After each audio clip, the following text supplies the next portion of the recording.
Modelo gaúcha atropelada numa ciclovia em São Paulo corre risco de vida. Quando ela atravessou a avenida, foi atingida por um ônibus. Explosão de violência em Porto Alegre. Moradores queimam ônibus e atacam a polícia após morte de jovem.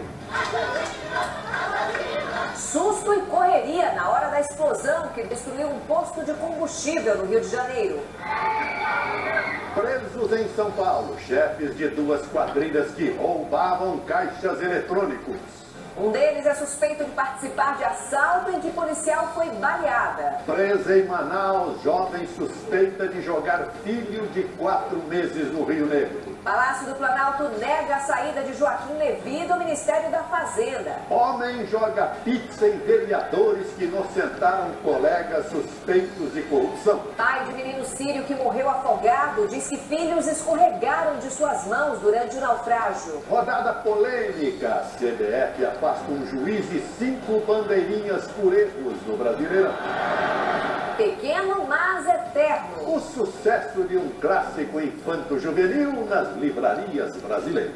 Serás para mim único no mundo, e eu serei para ti única no mundo.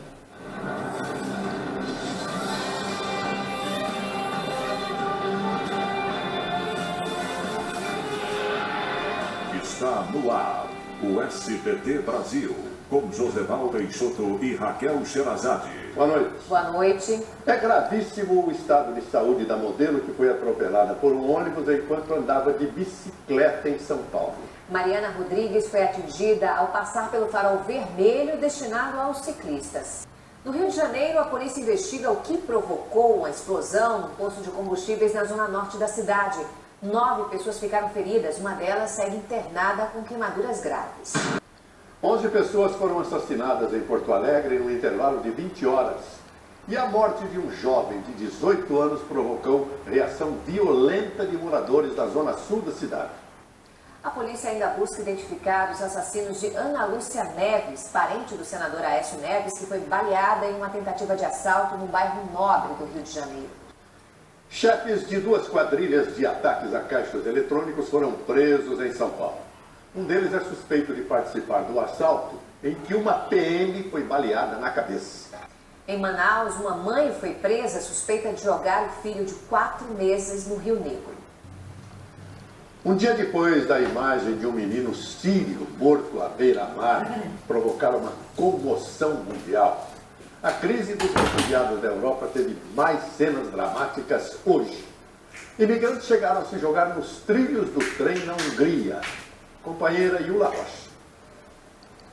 Na Argentina, a frota de veículos já passa de 10 milhões. O país tem um carro para cada 4 habitantes. Mais da metade desses veículos está na capital. E o trânsito pesado de Buenos Aires tem feito muitos irmãos trocarem meio de transporte. Veja a reportagem especial de Patrícia Vasconcelos. A série de reportagens Cidade em Movimento chega amanhã a São Paulo. Você vai ver a discussão sobre redução de velocidade e a construção de ciclovias na maior cidade do país. Depois de uma reunião em Brasília, o governo garantiu que o ministro da Fazenda, Joaquim Levy, continua no cargo. Vamos agora ao vivo a Brasília com Kennedy Alencar. Kennedy, boa noite.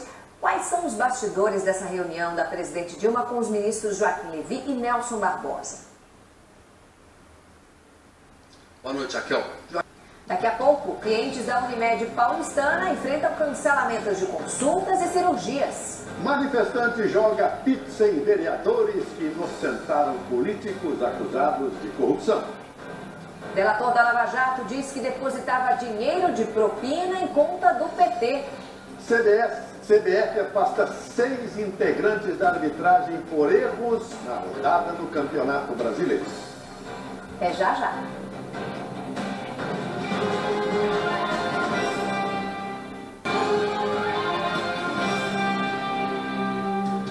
Uma pesquisa divulgada hoje pelo Ministério da Saúde traz um alerta sobre o uso do narguilé.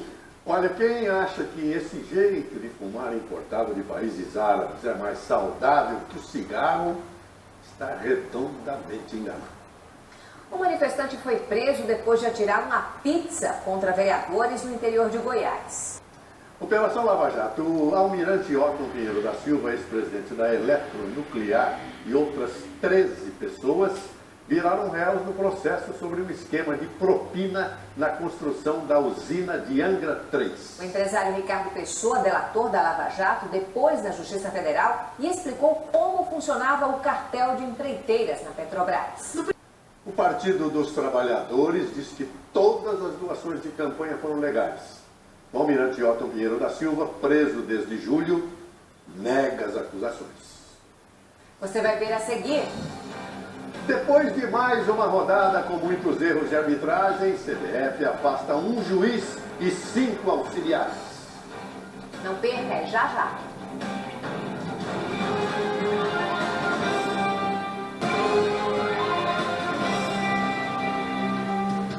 E um dia após a quebra da Unimed paulistana, os clientes enfrentam cancelamentos de consultas, exames e cirurgia. O Procon de São Paulo notificou a operadora e disse que o padrão de atendimento não pode mudar.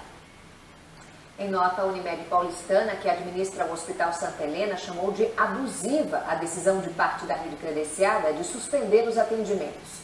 A operadora diz que vai adotar as medidas administrativas e judiciais cabíveis.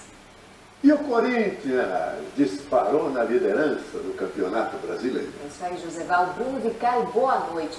Então, Bruno, o timão é mesmo o melhor ou tem uma ajudinha aí dos árbitros? Olha, Raquel, eu prefiro não acreditar em má intenção da arbitragem, tá? Mas talvez seja incapacidade. O Corinthians tem, sim, muitos méritos, brigaria pelo título de qualquer forma, mas também é inegável que algumas falhas da arbitragem contribuíram para o time conseguir essa vantagem que tem na classificação. Hoje a CBF afastou um árbitro e 5 auxiliares. O clássico da literatura infanto-juvenil está de volta ao topo da lista dos mais vendidos no país. A repórter Lívia Reich explica por que O Pequeno Príncipe, um livro de 1943, conquista novos leitores. Boa noite. Boa noite, Brasil. Tchau.